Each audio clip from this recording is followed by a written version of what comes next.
सदाशिवसमारम्भां शङ्कराचार्यमध्यमाम् अस्मदाचार्यपर्यन्तां वन्दे गुरुपरम्परां। हरिः ओम् श्रीगुरुभ्यो नमः।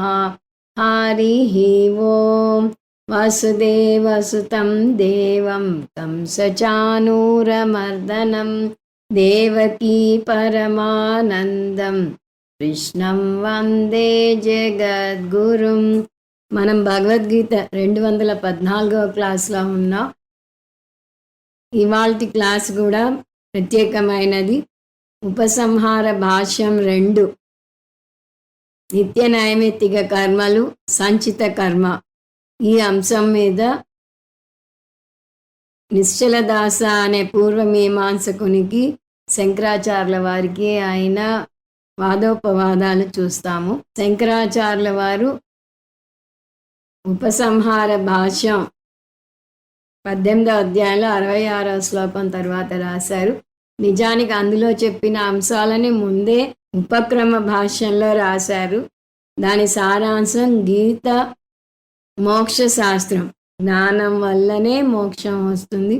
దానికి శృతి స్మృతి అనుభవ ప్రమాణాలు ఉన్నాయి. ఇప్పుడు కూడా గీత మోక్ష శాస్త్రం అని నిరూపిస్తూ కర్మ వల్ల మోక్షం వస్తుంది, కర్మ జ్ఞాన సముచ్చయం చేస్తే మోక్షం వస్తుంది అనే వారి వాదనలను ఖండించుకుంటూ వస్తున్నారు శంకరాచార్యుల వారు. ఇవాళ మనం చూడబోయే వాదన నిశ్చల దాసు అనే పూర్వమీమాంసకును చేసిన వాదనకి ఖండన. నిశ్చల దాస వాదనని ఐక్య భవిత వాద అంటారు. వీరు ఒక జన్మలోనే కర్మలన్నీ క్షయం చేసేసుకుని మోక్షం పొందవచ్చు అని అంటారు. వీరి వాదన ఒక్క వాక్యంలో చెప్పాలి అంటే, నిత్య నైమిత్తిక కర్మలు చేస్తే కలిగే దుఃఖం వల్ల సంచిత కర్మ క్షయం అవుతుంది అంటారు వారు. ఇందులో ప్రతి ఒక్క పదాన్ని లోతుగా విశ్లేషించి ఈ వాక్యంలో ఏ పదము చెల్లదు అంటే వీరి వాదన అసలు చెల్లదు అని చాలా దశల వారీగా నిరూపించుకు వస్తారు శంకరాచార్యుల వారు. ఇంతగా నిత్య నైమిత్తిక కర్మల వల్ల సంచిత కర్మ క్షయమవదు అని ఎందుకు నిరూపించాలి?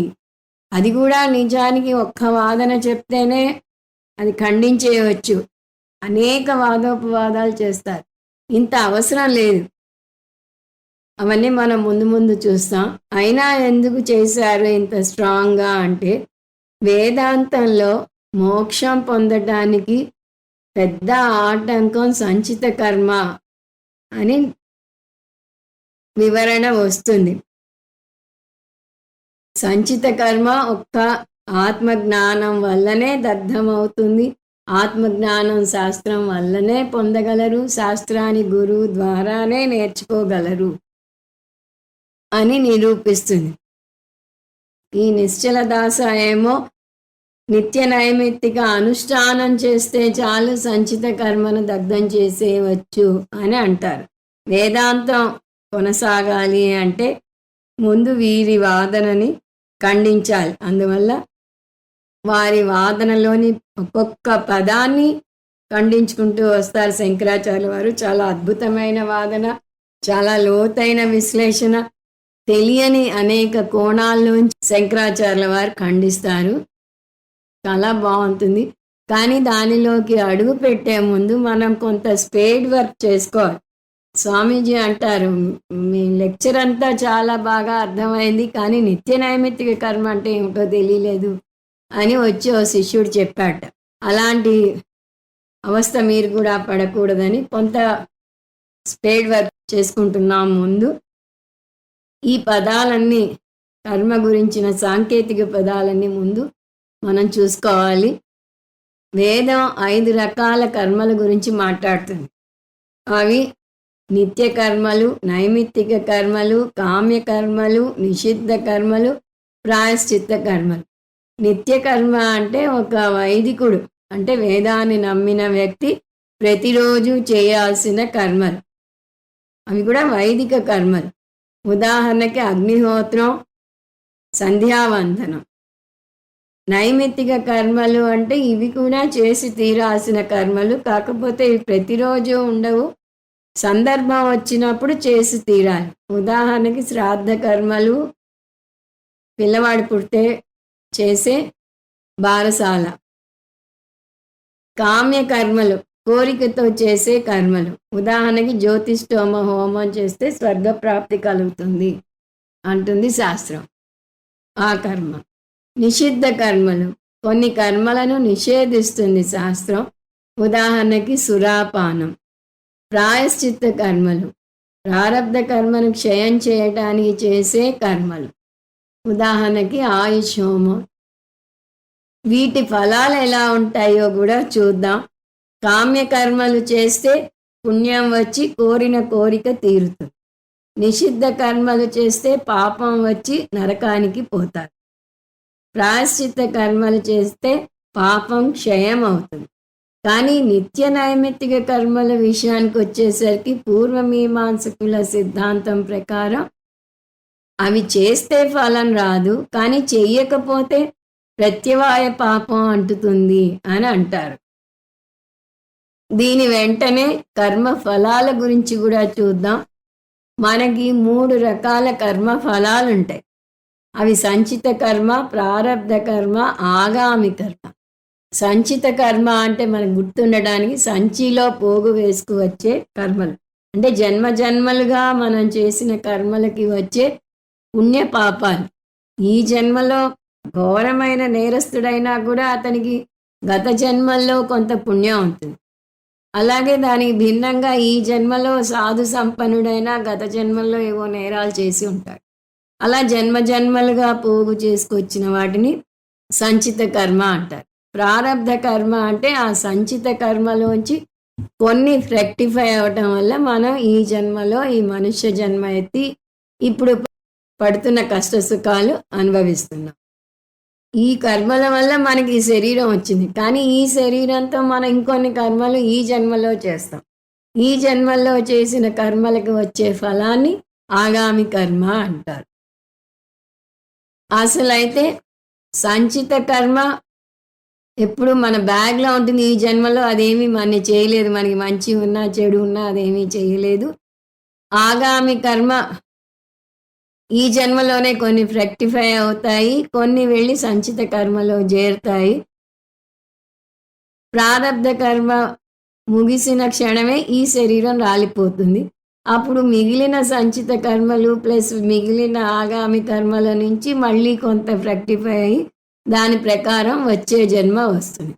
అదే జ్ఞాని విషయం తీసుకుంటే అతనికి కూడా ప్రారబ్ధ కర్మ క్షయమయ్యాకే ఈ శరీరం రాలిపోతుంది. అతను నేను ఆత్మను, నేను కర్త భోక్తను కాదు అనే జ్ఞానంతో చేస్తాడు కాబట్టి అతనికి ఆగామి కర్మ అంటదు. సంచిత కర్మ జ్ఞానంతో దగ్ధమైపోతుంది. అందువల్ల అతనికి కర్మ బ్యాలెన్స్ 0 అవుతుంది కాబట్టి అతనికి పునర్జన్మ ఉండదు, అంటే విదేహ ముక్తి పొందుతాడు. తర్వాత నేను అకర్త భోక్త నేర్చుకుంటాడు కాబట్టి అతనికి రాగద్వేషాలు ఉండవు. అందువల్ల అతను సహజంగానే కామ్య కర్మలు, నిషిద్ధ కర్మలు చేయడు. ఇది వీటి గురించిన బ్యాక్గ్రౌండ్. కానీ ఇక్కడ మనం వీటిల్లో ముఖ్యంగా చూసేది నిత్య నైమిత్తిక కర్మల గురించి, సంచిత కర్మల గురించి. నిత్య నైమిత్తిక కర్మలు ఇందాకటి వాక్యం మళ్ళీ ఒకసారి గుర్తు తెచ్చుకుంటే, పూర్వమీమాంసకుని సిద్ధాంతం ప్రకారం నిత్య నైమిత్తిక కర్మలు చేస్తే కలిగే దుఃఖం వల్ల సంచిత కర్మ క్షయం అవుతుంది అంటారు వారు. వారి సిద్ధాంతం ప్రకారం నిత్య నైమిత్తిక కర్మలు చేస్తే పుణ్యం రాదు, చేయకపోతే పాపం వస్తుంది. ఇదే కర్మను అంటే ఈ నిత్య నైమిత్తిక కర్మను కామ్య కర్మగా చేస్తే పుణ్యం వచ్చి స్వర్గలోక ఫలం కలుగుతుంది. కానీ అది చేస్తే కలిగే దుఃఖం వల్ల, అంటే దీన్ని నిష్కామ కర్మగా చేస్తే కలిగే దుఃఖం వల్ల ఫలం చెప్పలేదు కాబట్టి సంచిత కర్మ క్షయం అవుతుంది అనేది వీరి వాదన. కానీ వారికి గుర్తుండని విషయం, జైమిని మహర్షి అంటే వారి పూర్వమీమాంసక దార్శనికుడే తన ధర్మసూత్రాల్లో ఇలా ఫలం చెప్పని కర్మలు ఏమన్నా ఉంటే వాటికి స్వర్గలోక ప్రాప్తి అని అనుకోవాలి. ఎందువల్లనంటే ఏ మానవుడైనా కోరే అంతిమ లక్ష్యం స్వర్గలోక ప్రాప్తి కాబట్టి ఇలా ఫలం రాని కర్మలని స్వర్గలోక ప్రాప్తిగా తీసుకోవాలి అని చెప్పారు. కానీ అద్వైత సిద్ధాంతం ప్రకారం నిత్య నైమిత్తిక కర్మలకి ఫలం చెప్పలేదు అనటం నిజం కాదు. దాని ఫలం శ్రేష్టం. దానివల్ల చిత్తశుద్ధి కలుగుతుంది, అంటే సాధన చతుష్టయ సంపత్తి కలుగుతుంది. అందువల్ల వాళ్ళు జ్ఞాన యోగ్యత ప్రాప్తి పొందుతారు అని అంటారు. ఇవి వీటి గురించిన వివరాలు. ఇప్పుడు ఈ నేపథ్యంతో శంకరాచార్యుల వారు ఎలా వీరితో వాదిస్తారో చూద్దాము. ముందే సంచిత కర్మలకు రాము ఎలా మొదలవుతుందో చూడండి. ఇప్పుడు శంకరాచార్యుల వారు చేసే వాదన ఎవరితోనో మర్చిపోకూడదు. ఆయనని నిశ్చల దాస అంటారు. ఆయన వాదన ఐక్య భవిత వాదన. ఇవన్నీ గుర్తు లేకపోతే పూర్వమీమాంసకునితో వాదన అని గుర్తుంచుకున్నా చాలు. వీరి ఉద్దేశం ఏమిటి? జ్ఞానం దాకా వెళ్ళటం అవసరం లేదు, అసలు జ్ఞానం అవసరం లేదు, తెలివిగా కర్మ మేనేజ్మెంట్ చేస్తే చాలు అని అంటారు. ఎలా చేయాలి? నిత్య నైమిత్తిక కర్మలు చేయండి, కామ్య నిషిద్ధ కర్మలు చేయకండి, పుణ్యపాపం బ్యాలెన్స్ 0 అవుతుంది అంటున్నారు. అదెలా? మనం ఇందాకే చూసాం. నిత్య నైమిత్తిక కర్మలు చేయకపోతే ప్రత్యవాయ పాపం వస్తుంది వారి సిద్ధాంతం ప్రకారం. కాబట్టి ప్రత్యవాయ పాపం రాకూడదు అంటే నిత్య నైమిత్తిక కర్మలు చేయాలి. సో అక్కడ పాపం బ్యాలెన్స్ 0. సరే, కామ్య నిషిద్ధ కర్మలు చేస్తే, కామ్య కర్మ చేస్తే పుణ్యం వస్తుంది, నిషిద్ధ కర్మ చేస్తే పాపం వస్తుంది. పుణ్య పాపాల్లో ఏదొచ్చినా మరు జన్మ తప్పదు. అందుకని వచ్చే జన్మ రాకూడదు అంటే పుణ్యము ఉండకూడదు, పాపము ఉండకూడదు. కాబట్టి కామ్య నిషిద్ధ కర్మలు చేయకండి, పుణ్యము రాదు. సరే, ప్రారబ్ధ కర్మ ముగిసిపోతుంది కాబట్టి ఆ ప్రారబ్ధ కర్మ సమస్య ఉండదు. అందువల్ల ఇతను ఏమవుతాడు? ఈ వ్యక్తి మరణించినప్పుడు అతనికి కర్మ బ్యాలెన్స్ 0 అవుతుంది. దీన్ని ఐక్య భవిక వాదన అంటారు. ఐక్య భవిక అంటే ఏకభావం, అంటే ఒక్క జన్మలోనే మోక్షం పొందేయవచ్చు, జన్మ జన్మలుగా మనం మళ్ళీ పుడుతూ రానవసరం లేదు అనేది వారి వాదన. వారిది మెచ్చుకోవటం కాదు, మన అద్వైత సిద్ధాంతులను తీవ్రంగా విమర్శిస్తారు వాళ్ళు. ఈ కర్మ వల్ల మోక్షం వస్తుంది, జ్ఞానం వల్ల మోక్షం రాకపోగా వారు నరకానికి వెళ్తారు అంటారు. ఎంత సాహసమో చూడండి. కేవల జ్ఞానేన మోక్ష అని మీరు చెప్పే వాదన తప్పు అంటారు. వారికి ఉన్న కారణం ఏమిటి? జ్ఞానంలో మనం ఎక్కువగా సన్యాసం తీసుకుని జ్ఞానం పొందాలి అని చెప్తూ ఉంటాం. అంటే వీళ్ళు సన్యాసం తీసుకునేసరికి గృహస్థు చేసే నిత్య నైమిత్తిక కర్మలు చేయలేరు. నిత్య నైమిత్తిక కర్మలు చేయకపోతే ఏమవుతుంది? ప్రత్యవాయ పాపం వస్తుంది. ప్రత్యవాయ పాపం వస్తే ఏమవుతుంది? నరకానికి పోతారు. కాబట్టి జ్ఞాన మార్గానికి వచ్చి కేవలం జ్ఞానం పొందేవారు నిత్య నైమిత్తిక కర్మల అనుష్ఠానం చేయరు కాబట్టి నరకానికి పోతారు. మేం చేస్తాం కాబట్టి మేము పాపము పొందాం, కామ్య నిషిద్ధ కర్మలను తప్పించుకుంటాం కాబట్టి పుణ్యపాపాలు రావు, అందువల్ల మా కర్మ బ్యాలెన్స్ 0 అవుతుంది అని వారు చెప్తారు. దానికి మన శంకరాచార్యుల వారి వాదన చూద్దాం. మేము కర్మణ న మోక్ష అంటున్నాం, మీరేమో జ్ఞానేన న మోక్ష అంటున్నారు. అంటే కేవల జ్ఞాని కర్మలను వదిలేస్తాడు కాబట్టి నరకానికి పోతారు అని మీరు అంటున్నారు. కర్మ వల్ల రాదు, కర్మఫలం అనిత్యం కాబట్టి అని మేము అంటున్నాం. అయితే ఇప్పుడు పెద్ద సమస్యలో కూరుకుపోయాం మనం అంటున్నారు శంకరాచార్యుల వారు. ఏమిటది?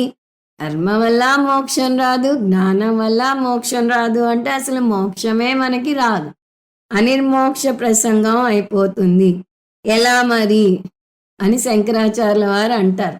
అని తెలీదా జ్ఞానం వల్ల మోక్షం వస్తుందో రాదో? వారితో వాదనలోకి దిగడానికి అలా చెప్తున్నారు.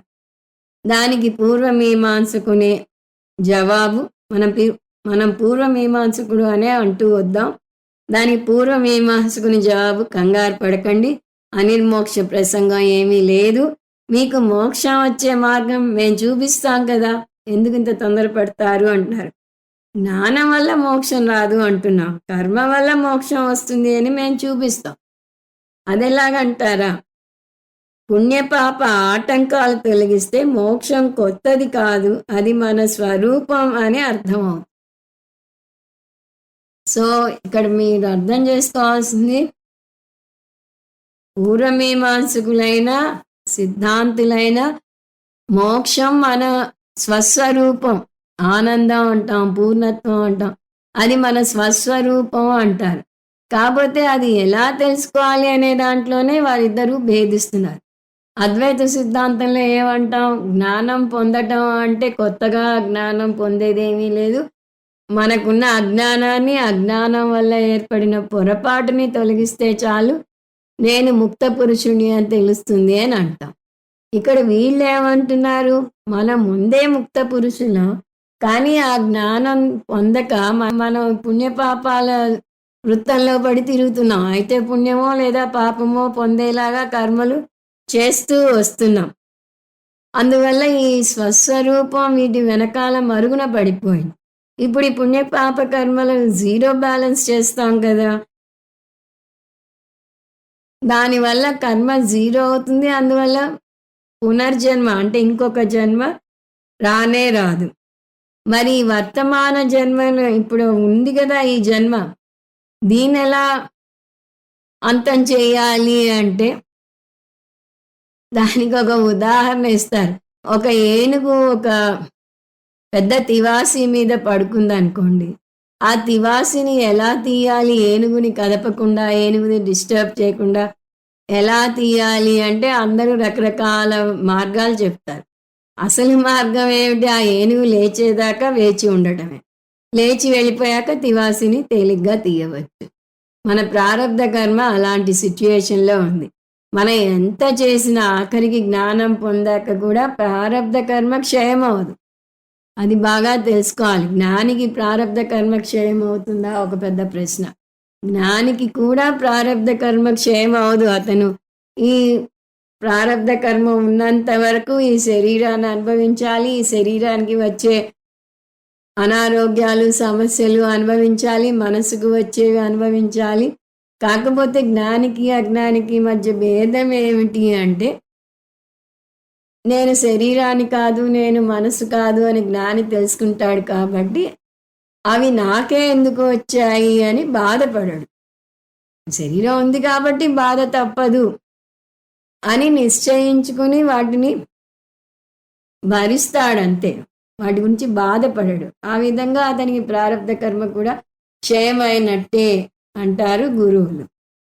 ఇక్కడ ఈ పూర్వమీమాంసకుడు ఏమంటున్నాడు, ఏనుగు ఒక తివాసి మీద పడుకుంటే అది ఏనుగు వెళ్ళేదాకా ఎలా తీయలేమో, అలా ఈ జన్మలో ఏర్పడిన ప్రారబ్ధ కర్మ క్షయమయ్యేదాకా ఈ శరీరాన్ని భరించక తప్పదు. కాబట్టి ప్రారబ్ధ కర్మ క్షయం అయిపోతుంది. అంతవరకు మనం పళ్ళు బిగబట్టి భరించాలి తప్పితే దానికి వేరే ఆల్టర్నేటివ్ లేదు. ఇక్కడ ఇతను సంచిత కర్మ గురించి మాట్లాడు. కర్మ బ్యాలెన్స్ జీరో అవుతుంది అంటే మరి సంచిత కర్మ సంగతి ఏమిటి? అది కావాలనో తెలియకో దాన్ని అవాయిడ్ చేస్తారు. పైగా వాళ్ళు ఇంకొకటి చెప్తారు, కామ్య నిషిద్ధ కర్మలు అవాయిడ్ చేయాలన్నారు కదా. ముఖ్యంగా కామ్య కర్మలు అవాయిడ్ చేయాలి అంటే కోరికలు పెంచుకోకూడదు. నాకు వరల్డ్ టూర్ చేయాలని ఉంది, బోలెడు ఆస్తి కావాలి, పడవంత కారు ఉండాలి, ఇలాంటి కోరికలను పెట్టుకోకూడదు. ఆ కోరికలు ఉంటే వాటికి తగ్గ కర్మలు చేయాలి అనే తాపత్రయం ఉంటుంది. ఆ కోరికలను అవాయిడ్ చేసి అలాగే నిషిద్ధ కర్మలను అవాయిడ్ చేస్తే అప్రయత్న సిద్ధం కైవల్యం అంటే మీరు ప్రయత్నం చేయకుండానే మోక్షం పొందుతారు. ఎవరంటున్నారు? అది మర్చిపోకూడదు. పూర్వమీమాంసకుడు అంటున్నారు. వారి ఉద్దేశంలో మోక్షం పొందడానికి ఏ విధమైన ప్రయత్నము చేయనవసరం లేదు. మోక్షం పొందకుండా అడ్డుపడే ఆటంకాలను తొలగించడమే చెయ్యాలి అని. ఉదాహరణకి మీరు అద్దంలో మీ మొహం చూసుకుంటున్నారు. ఆ మొహం సరిగా కనపడటం లేదు. అప్పుడు ఏం చేస్తారు? ఆ అద్దాన్ని శుభ్రమైన గుడ్డతో తుడుస్తారు. అప్పుడు మీ ప్రతిబింబం చాలా స్పష్టంగా ఏర్పడుతుంది. అలాగే మీ స్వస్వరూపాన్ని పుణ్యపాపాలనే మురికి కప్పేసింది.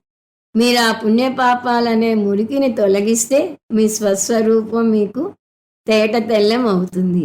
ఇది పూర్వమీమాంసకుని వాదన. దానికి శంకరాచార్యుల వారి జవాబేంటో చూద్దాం. ఓకే, మీ వాదన కొంత మేరకు ఒప్పుకుంటాను. పూర్వమీమాంసకునికి సిద్ధాంతికి వాదోపవాదాలు జరిగినప్పుడు పూర్తిగా ఖండించుకోరు, ఆ విషయం కూడా గ్రహించుకోవాలి. వారు చెప్పిన దాంట్లో సగమే సత్యం ఉంటుంది, మిగతా సత్య దూరంగా ఉంటుంది. అందువల్ల ఎంతవరకు తీసుకోవాలో అది తీసుకోవాలి, ఇది ఖండించాలి అని చెప్తూ ఉంటారు రెండు వైపులకు కూడా. సో ఇక్కడ శంకరాచార్యుల వారు నువ్వు చెప్పిన దాంట్లో నేను కూడా కొంత మేరకు అంగీకరిస్తాను. ఏమిటది? పుణ్యపాపాలను తప్పించుకోవచ్చు, నిజమే.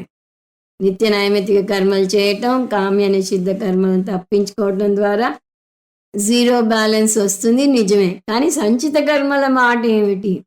మొట్టమొదట ఎత్తేది మనవాళ్లే. సంచిత కర్మలు మనవాళ్ళంటే అద్వైత సిద్ధాంతం. సంచిత కర్మల మాట ఏమిటి? సంచిత కర్మ అంటేనే సంచిలో ఉన్నది, అది ఇంకా ఫ్రక్టిఫై అవ్వలేదు, అది వచ్చే జన్మలోనే వస్తుంది. కాబట్టి వాటిని ఈ జన్మలో తప్పించుకోలేం. ప్రారబ్ధ కర్మ అంటే దానిలోంచి కొంత ఫ్రక్టిఫై అయ్యి ఈ జన్మని మనకి ఇచ్చింది. ఇది ప్రారబ్ధ కర్మ ఫ్రక్టిఫై అయ్యింది అంటేనే it goes without saying fructify అవని కర్మలు కొన్ని ఉన్నాయి. వాటిని మనం సంచిత కర్మ అని వాడతాం, కానీ శంకరాచార్యుల వారు వాడే పదాలు అనేక జన్మలుగా వస్తున్న స్వర్గ నరకాది ఫలాలు అని అంటారు. అనారబ్ధ కార్యం అంటారు. అనేక జన్మలుగా వస్తున్నాయి. సంచిత కర్మ జన్మ జన్మలుగా పోగు చేసుకొస్తున్నాం. ఏమిటది? స్వర్గ నరకాది ఫలాలు, రకరకాల ఫలాలు వస్తాయి మనకి. అవి అనారబ్ధ కార్యం అంటే ఇంకా ఆరంభం అవ్వలేదు, సంచిలో ఉన్నాయి, వెంటనే మనం వాడుకోలేం. మరి సంచిత కర్మల గురించి ఏం చెప్తారు మీరు? వీటిని ఎలా తప్పించుకోవాలి అది చెప్పండి జవాబు అని శంకరాచార్యుల వారు అంటే పూర్వమీమాంసకులు 2 రకాలుగా తప్పించుకోవచ్చు అని చెప్తున్నారు. ఇక్కడ వస్తుంది నిత్య నైమిత్తిక కర్మ విషయం. నిత్య నైమిత్తిక కర్మలు చేసి తీరాలి అని శాస్త్రం అంటుంది. ముండకోపనిషత్తులో కూడా వస్తుంది. అందులో ఉదాహరణకి కొన్ని అగ్నిహోత్రం, దర్శం, పౌర్ణమాసం, చాతుర్మాస్యం, అతిథి పూజనం, ఇలా కొన్ని కర్మలు చేయాలి అని వస్తుంది. అవి నిజానికి 21 కర్మలు ఉన్నాయి. ఆ 21 కర్మలు చేసి తీరాలి. ఈ కర్మల వల్ల ఏమిటి? చాలా శారీరక బాధ కలుగుతుంది. ఇంగ్లీష్లో పెయిన్స్ టేకింగ్లీ అంటారు. శరీరం చాలా అవస్థ పడుతుంది. ఇప్పుడు సంధ్యావందనం చేయాలన్నా, రుద్రాభిషేకం చేయాలన్నా అనేక సార్లు లేచి సాష్టాంగ నమస్కారం చేసి అనేక దిక్కుల వైపు తిరిగి లేచి కూర్చుని చాలా చేయాల్సి ఉంటుంది. అందువల్ల ఈ నిత్య నైమిత్తిక కర్మలు చేయటం వల్ల చాలా శ్రమ పడతాం కదా.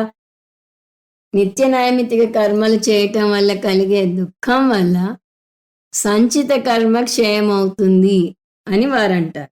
రెండో కారణం ఏమిటి? నిత్య నైమిత్తిక కర్మలను కూడా ఒక విధమైన ప్రాయశ్చిత్త కర్మగా చెప్పవచ్చు. ప్రాయశ్చిత్త కర్మలు నిజానికి వేరే ఉన్నాయి, కానీ ఇవి కూడా కొంత మేరకు ప్రాయశ్చిత్త కర్మగా పనిచేస్తాయి. ప్రాయశ్చిత్త కర్మ వల్ల పుణ్యం వస్తుంది, ఆ పుణ్యం వల్ల పాపం పోతుంది అని చెప్తాం.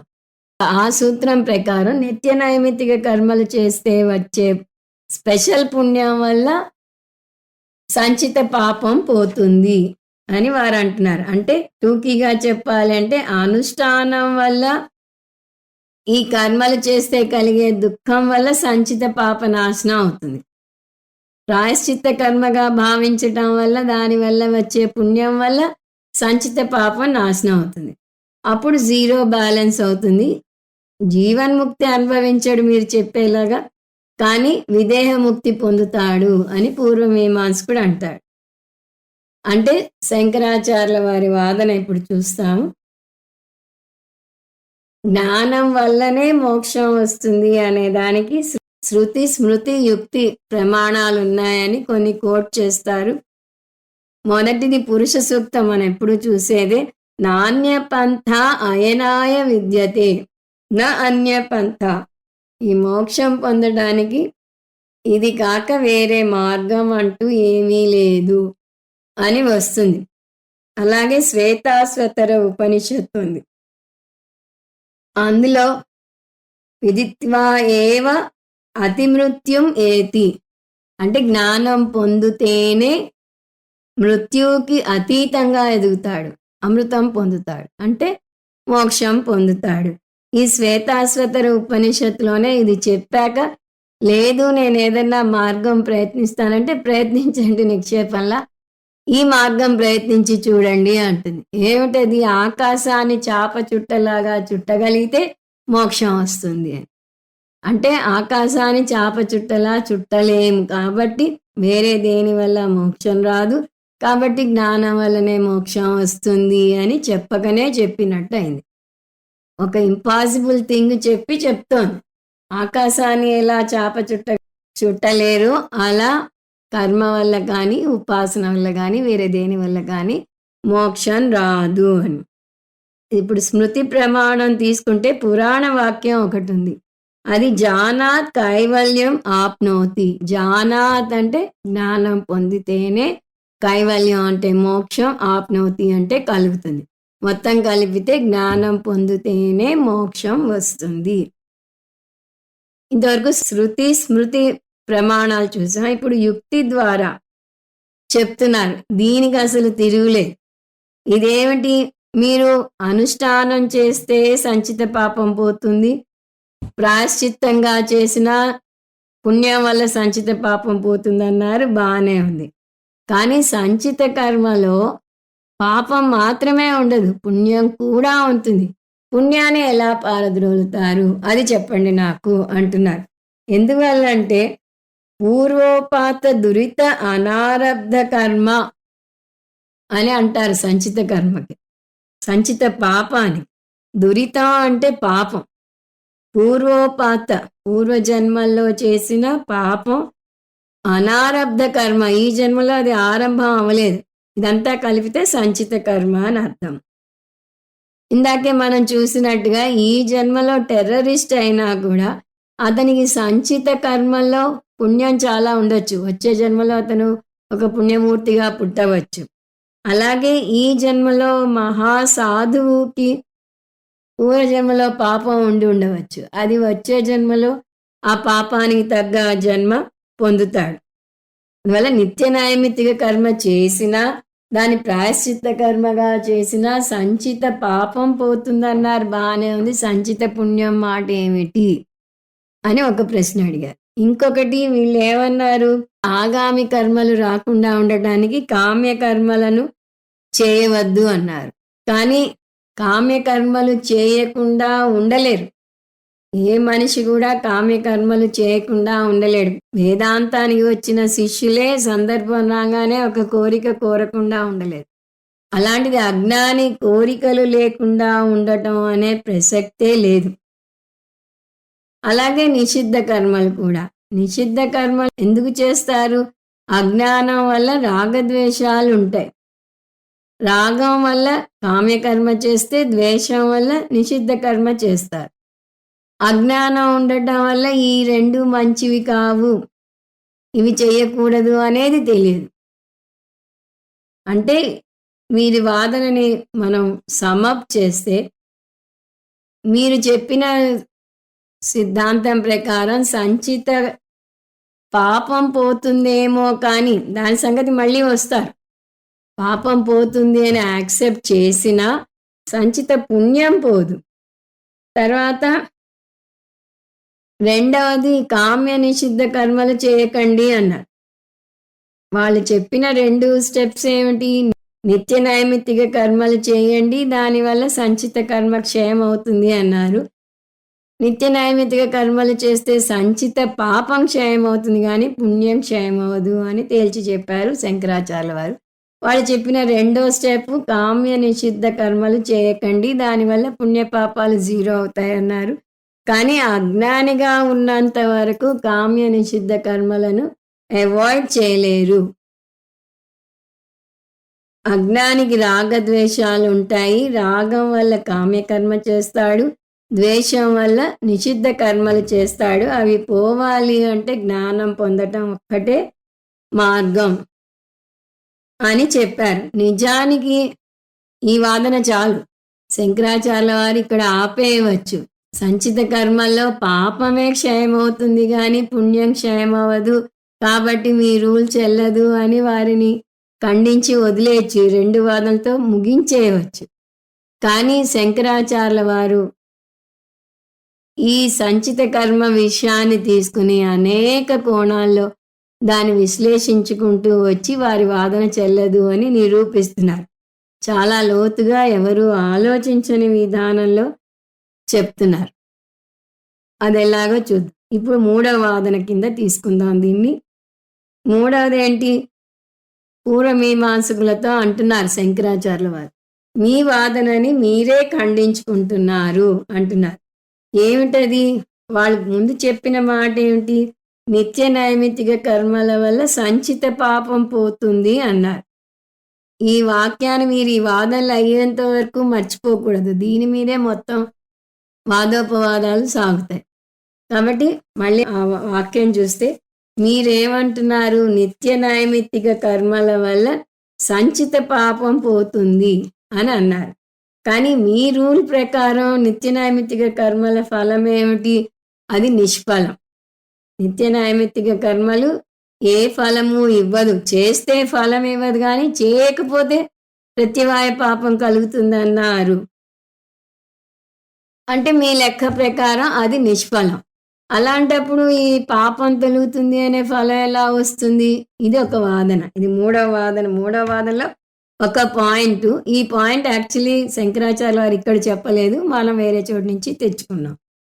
తర్వాత దీనిలోనే ఇంకో పాయింట్, శాస్త్రం నిత్య నైమిత్తిక కర్మలకి ఫలం చెప్పలేదు కాబట్టి మీరు సంచిత పాపం క్షయం అవుతుంది అని వాడుతున్నారు.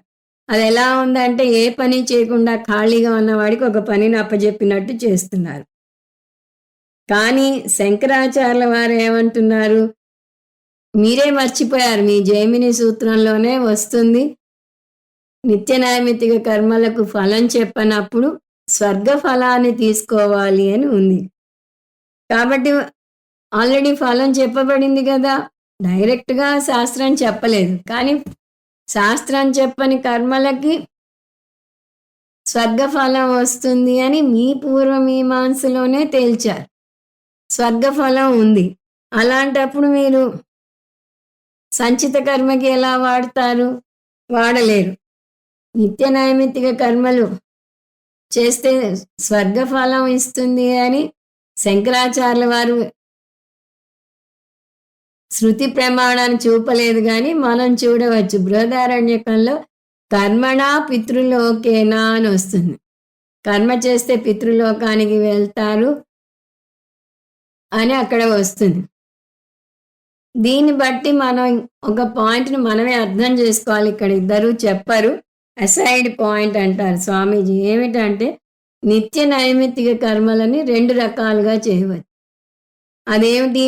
కామ్యకర్మగా చేయవచ్చు, నిష్కామ కర్మగా చేయవచ్చు.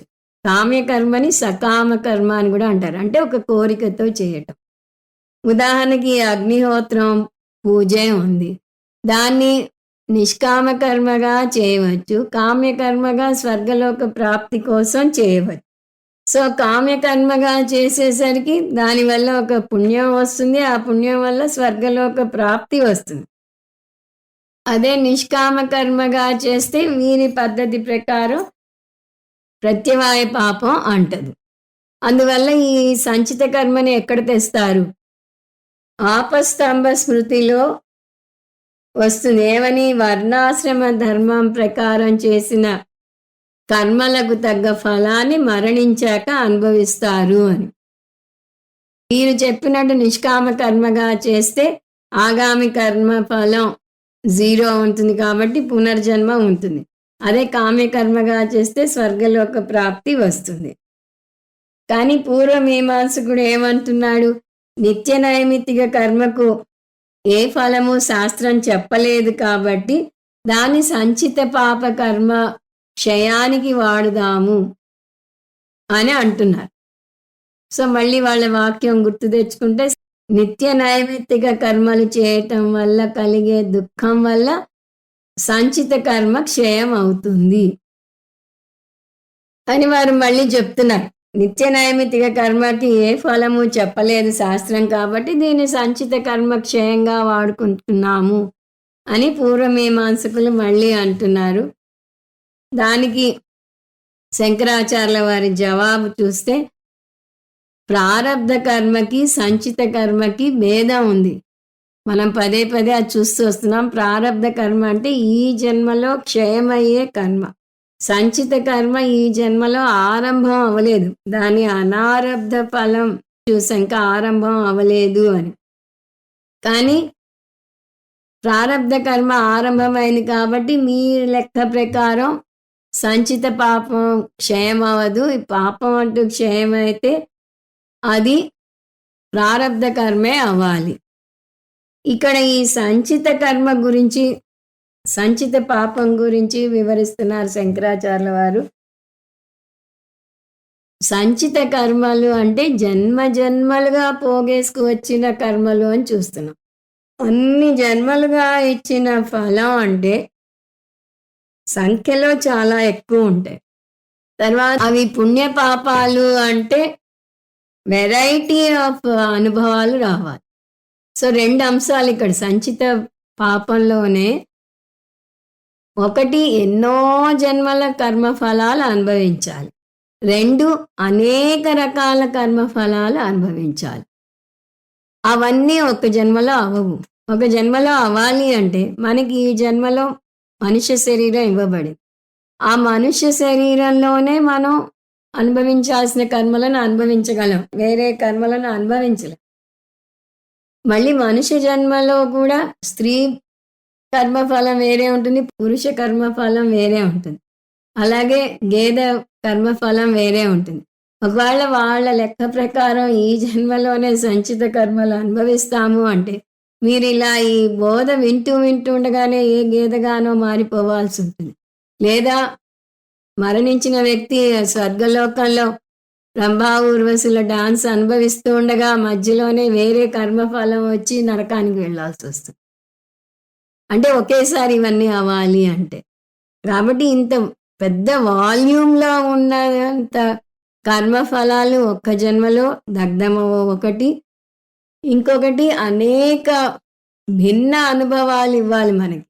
అవన్నీ కూడా ఒక్కసారిగా అయిపోవు. భిన్న అనుభవాలు భిన్న శరీరాలతో పొందాలి.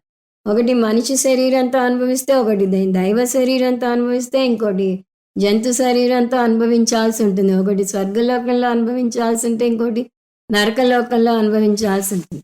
అంటే ఇంత డిఫరెంట్ ప్లేసెస్లో ఇన్ని రకాల కర్మలని మీరు నిత్య నైమిత్తిక కర్మలు చేస్తే చాలు మాయమైపోతాయి, క్షయమైపోతాయి అని ఎలా చెప్పగలరు?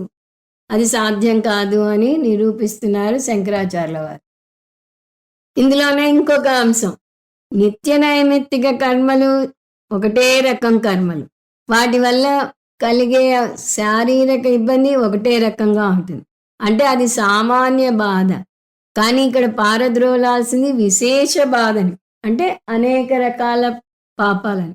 ఒకటే బాధ అనేక రకాల పాపాలని ఎలా పారద్రోలుతుంది? అది అసాధ్యం. ఒక్క అగ్నిహోత్రం వల్ల భిన్న దుఃఖాలు ఎలా మాయమవుతాయి? మాండూక్యోపనిషత్తులో వస్తుంది, ఒక పక్షి సముద్రం మీద కోపం వచ్చి ఒక గడ్డిపోచతో సముద్రాన్ని ఖాళీ చేయడానికి ప్రయత్నిస్తుంది. అది ఎంత అసాధ్యమో ఇలా ఒక్క నిత్య నైమిత్తిక కర్మ చేస్తే కలిగే శారీరక శ్రమ వల్ల మొత్తం అన్ని రకాల సంచిత కర్మలు దగ్ధమవుతాయి అనుకోవటం అసాధ్యం. సరే, మీ లెక్క ప్రకారమే నిత్య నైమిత్తిక కర్మల వల్ల వచ్చే సామాన్య దుఃఖం వల్లే ఇవన్నీ పోతాయి అని అనుకున్నాం. సంచిత కర్మ అంతా దగ్ధమైపోతుంది అని. ఇది కాక జీవితంలో అనేక బాధలు పడతాం కదా. శారీరకంగా ఏ అనారోగ్యమో వస్తుంది, దగ్గు జలుబు చేస్తుంది, ఐసీయూలో ఉండాల్సి వస్తుంది, పిల్లలకి ఏదో బాధ కలుగుతుంది, మన ఇంట్లో వాళ్ళకి చాలా పెద్ద అనారోగ్యం చేస్తుంది, వాళ్ళ కష్టాలు మనం చూస్తూ ఉండలేం, వాళ్ళు కష్టాలు పడుతుంటే మనం ఏమీ చేయలేం, వాళ్ళని పట్టించుకోకుండా ఉండలేం, వాళ్ళ గురించి బాధపడు. ఇవన్నీ కూడా బాధల్లోకే వస్తాయి. మరి ఈ బాధలను ఏం చేస్తారు? ఈ బాధల వల్ల ఏది తగ్గుతుంది, ఏది మాయమవుతుంది? ఆల్రెడీ నిత్య నైమిత్తిక కర్మల వల్లనే సంచిత పాపం పోతుంది అని మీరు అనేస్తే, ఇవి చెయ్యకపోయినా కలిగే శారీరక బాధలు, మానసిక బాధలు వీటిని ఏమంటారు? వీటి వల్ల ఏం క్షయం అవుతుంది? దానికి ఏమిటి మీ జవాబు అంటున్నారు శంకరాచార్యుల వారు. పైగా శంకరాచార్యుల వారు మీరు పక్కకి వెళ్ళిపోతున్నారు, నా ప్రశ్నకి జవాబు ఇవ్వటం లేదు అంటున్నారు. పూర్వమీమాంసకులు నా జవాబు సందర్భోచితంగా లేదు అని మీరు ఎలా చెప్పగలరు అని అడిగితే, దానికి శంకరాచార్యుల వారు, నా ప్రశ్న ఏమిటి, సంచిత కర్మలను ఈ జన్మలోనే ఎలా క్షయం చేస్తారు అంటే, నా ఉద్దేశం ఈ జన్మలో అవి మనను బాధించవు, దానికోసం వేరే జన్మను ఎత్తాలి. అంతకుముందు మీరేమన్నారు? నిత్య నైమిత్తిక కర్మ అనుష్ఠానం వల్ల కలిగే దుఃఖం సంచిత కర్మలను పారద్రోలుతుంది అన్నారు. కానీ మనం అనుభవిస్తున్నాము అంటేనే అది సంచిత కర్మ కాదు, అది అనారంభ కర్మ అని చూస్తున్నాం కదా. నిత్య నైమిత్తిక కర్మ పారద్రోలగలదా లేదా అనేది వేరే అంశం, ఇప్పుడు దాన్ని చూడట్లేదు మనం. అది పారద్రోలుతుంది అనుకున్నా కూడా క్షయమయ్యేది సంచిత కర్మ కాదు, ప్రారబ్ధం అనేది అర్థం చేసుకోవాలి. సంచిత కర్మని మనం ఎగ్జాస్ట్ చేయలేం. ఎందువల్ల అంటే దాన్ని ఇంతవరకు అనారంభ కర్మ అన్నాం. ఇక్కడ శంకరాచార్యుల వారు అప్రసూత ఫలస్య అంటున్నారు. పూర్వకృత దురితస్య అప్రసూత ఫలస్య, పూర్వజన్మల్లో చేసిన పాపం ఇంకా ఫ్రక్టిఫై అవని పాపాన్ని సంచిత కర్మ అంటున్నారు. సంచితం క్షయం రెండు పదాలు పక్క పక్కన వాడలేమంటున్నారు. ఎందువల్ల అంటే సంచితం అంటే ఇప్పుడు ఫ్రక్టిఫై అవనిది, ఫ్రక్టిఫై అవనిది ఎలా క్షయం అవుతుంది? కాబట్టి సంచితానికి క్షయం పదం వాడలేరు. అందువల్ల మీరు నా ప్రశ్నని అవాయిడ్ చేస్తున్నారు, నా ప్రశ్నని మీరు తప్పించుకోవడానికి చూస్తున్నారు అని శంకరాచార్యుల వారు అంటారు. దానికి పూర్వమీమాంసకుని జవాబు తమాషాగా ఉంటుంది. సంచిత కర్మ అని పాకులాడుతున్నది మీరే. ఈ సంచిత కర్మ ప్రారబ్ధ కర్మ అనే విభజన మీకే ఉంది, మీరిచ్చుకున్నారు ఆ పేరు. కానీ ఈ రెండు భిన్నంగా లేవు, ఉన్నదొకటే. అందువల్ల కర్మ క్షయం అవుతుంది అంటే మీ భాషలో సంచిత కర్మే క్షయం అవుతుంది. దానికి శంకరాచార్యుల వారి జవాబు చూద్దాం. ఇందాక చూసినది మళ్ళీ చెప్తున్నారు.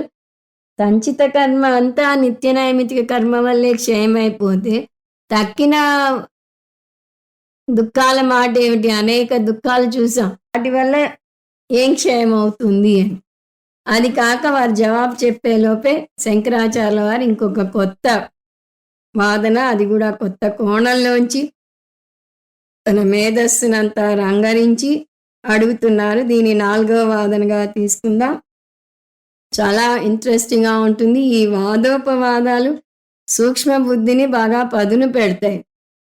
మీరు శ్రద్ధగా వింటే వీటిలోంచి మంచి ఆనందాన్ని పొందగలుగుతారు. ఇప్పుడు శంకరాచార్యుల వారు అంటున్నది ఏమిటి? మీ లెక్క ప్రకారమే పూర్వజన్మ సంచిత కర్మ కూడా నిత్య నైమిత్తిక కర్మ వల్ల క్షయం అవుతుంది అనుకుందాం. అసలు వేదం చెప్పినా చెప్పకపోయినా ఈ జన్మలో కర్మ క్షయం అవుతుంది. ప్రారబ్ధ కర్మ గురించి ఏం చూసాం? ప్రారబ్ధ కర్మ ముగిసిన క్షణమే ఈ శరీరం రాలిపోతుంది. అది ఎంత సడన్గా అయినా అవ్వచ్చు. దానికోసం మనం ఏమీ ప్రత్యేకించి ప్రయత్నం చేయనవసరం లేదు. పైగా శాస్త్రం కర్తగా ఈ కర్మలు చేయండి అని చెప్తుంది, కానీ భోక్తగా ఈ ఫలాలు అనుభవించండి అని నిర్దేశించదు. కర్మ చేస్తే ఈ ఫలం వస్తుంది అంటుంది కానీ భోక్తగా మీరు ఇలా కర్మ చేయాలి అని చెప్పదు. భోక్త అంటే కర్మఫలాన్ని అనుభవించే వ్యక్తి. కాబట్టి భోక్తగా నీకు ఈ కర్మక్షయం అవుతుంది అని శాస్త్రం చెప్పనవసరం లేదు. ఎందువల్లనంటే చెప్పాను కదా, ప్రారబ్ధ కర్మ మనం ప్రయత్నం చేసినా చేయకపోయినా క్షయం అవుతూ వస్తుంది. క్షయం అవ్వగానే ఈ శరీరం రాలిపోతుంది. అలా వేదం చెప్పితేనే కర్మక్షయం అవుతుంది అనుకుంటే జంతువులకు ఎలా కర్మక్షయం అవుతుంది? నిత్య నైమిత్తిక కర్మలు భోక్తని నిర్దేశించేటట్టయితే ఈ కర్మ చేయి అని చెప్పడం పునరుక్తి దోషం అవుతుంది. వేదం ఫాలో అవని వారికి మీ లెక్క ప్రకారం ప్రారబ్ధం క్షయం అవ్వకూడదు. కానీ మనం చూస్తున్నది ఏమిటి? జ్ఞాని, సన్యాసి నిత్య నైమిత్తిక కర్మలు చేయరు, కానీ వారికి ప్రారబ్ధ కర్మ క్షయం అవుతుంది. నిత్య నైమిత్తిక కర్మ ఇచ్చినది పాప క్షయానికి కాదు, పుణ్యం పొందటానికి అని శంకరాచార్యుల వారు చెప్తున్నారు. సో ఈ వాదన సారాంశం, నిత్య నైమిత్తిక కర్మలు చేయమని శాస్త్రం పాపక్షయం కోసం చెప్పనవసరం లేదు. శాస్త్రం ఒక కర్మ చేయమంది అంటే పుణ్యం కోసం చెప్తుంది, కానీ పాపక్షయం కోసం కర్మ చెప్పదు. ఈ నిత్య నైమిత్తిక కర్మలు చేయకపోయినా కూడా జ్ఞానికి, సన్యాసికి ప్రారబ్ధ కర్మ క్షయం అవుతోంది కదా అని అంటారు. ఇప్పుడు 5వ వాదన మీమాంస సూత్రం తీసుకుంటున్నారు. మీమాంస సూత్రం ఏమిటి? ఏదైనా ఒక విషయంలో దృష్ట కారణం వల్ల దృష్ట ఫలం కనబడుతుంటే అదృష్ట ఫలం గురించి చెప్పకూడదు. అంటే మీరు చేసిన పనికి వచ్చే ఫలం కూడా ప్రత్యక్షంగా కనపడుతోంది అనుకోండి, ఆ ప్రత్యక్ష ఫలాన్ని వదిలేసి కనపడని ఫలం గురించి మాట్లాడని అవసరం లేదు.